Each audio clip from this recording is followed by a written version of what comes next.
It's my pleasure now to introduce all the way from Invercargill, our Invercargill Rose Caitlin Salter.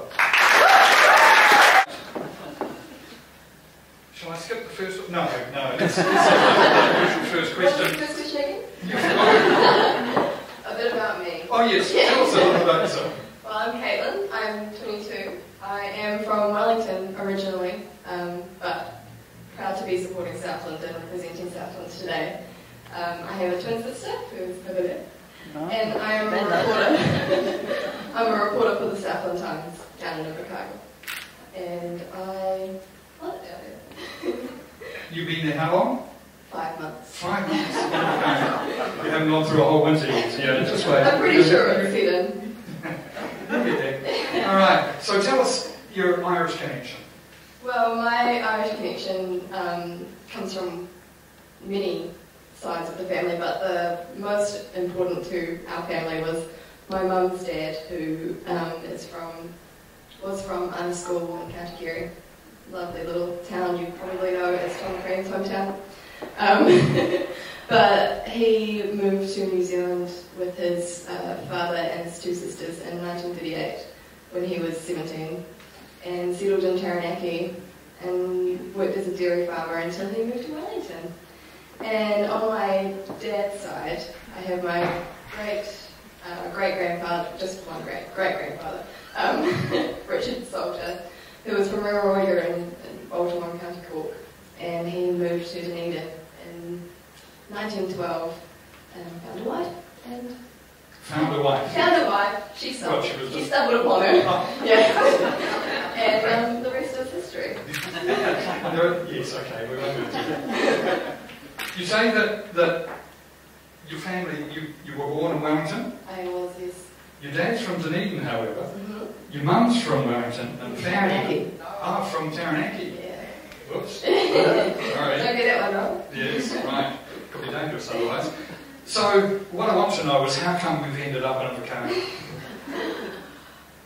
Well, I was looking for work. And I only wanted to look for work either in Wellington or in the South Island.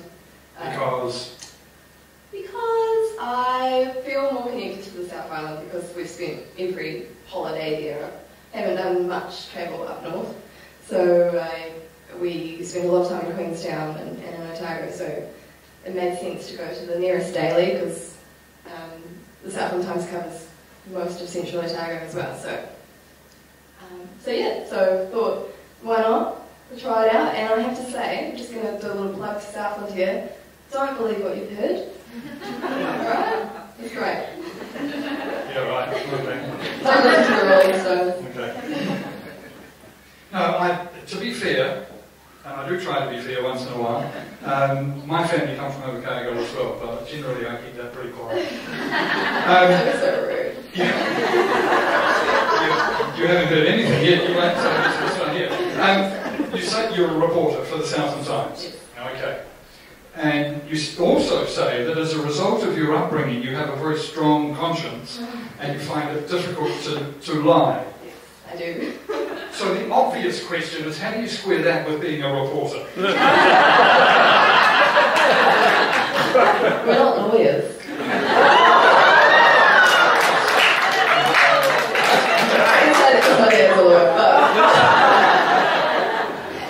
The most important thing when you're a journalist is to be completely unbiased and to tell the truth as it is known at the time of print. So there is an extreme consequence for false, telling lies and stories, or even leaving out the truth. So it's a massive. I don't know why you guys are laughing at it. No, it's incredibly important, and I dread to think the outcome of a lie in a story. Okay, one of the things that always intrigues me about reporters, journalists, is whether they see themselves simply telling the truth, simply reporting, or do they see themselves as a crusader in a good cause? Well, there are times when you're a crusader in a good cause, but a lot of reporting is the mundane day-to-day, just telling it how it is. But what I would say about reporters is that you can only tell a story with the information you have and what you've found and what you've been given. So it is dependent on your sources. So you have to trust your sources. If your sources tell you something, sometimes people have a tendency to not tell a complete truth when you're interviewing them, and you get better with recognising that. But the way around that is to have multiple sources telling you the same thing. But you are telling a story as you believe it.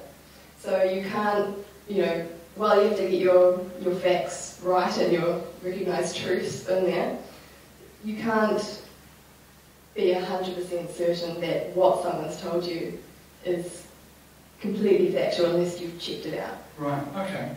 And it's that telling a story that's the other thing that often intrigues me about journalists or reporters. Now, I sometimes wonder, are they actually storytellers who have to earn a living while the novel shapes inside them? Do you think you have a novel waiting to get out? Potentially a memoir, but maybe not a novel. But I think that is true for a lot of journalists. A lot of journalists do it. I think you can be a journalist for two reasons, either because you love writing or you love talking to people and you love hearing about people's stories.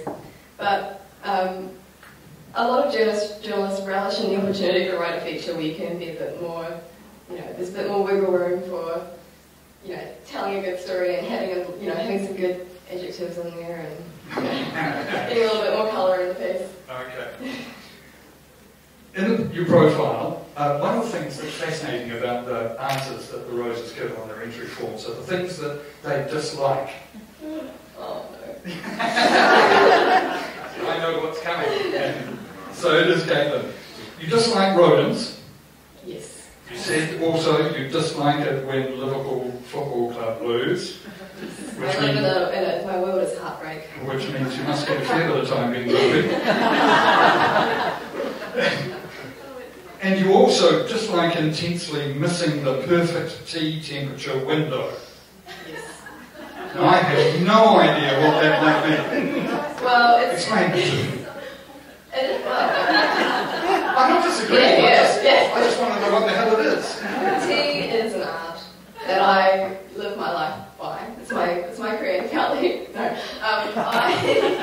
I love tea and I love strong tea. And when you love strong tea, it can be difficult to get to the tea in time.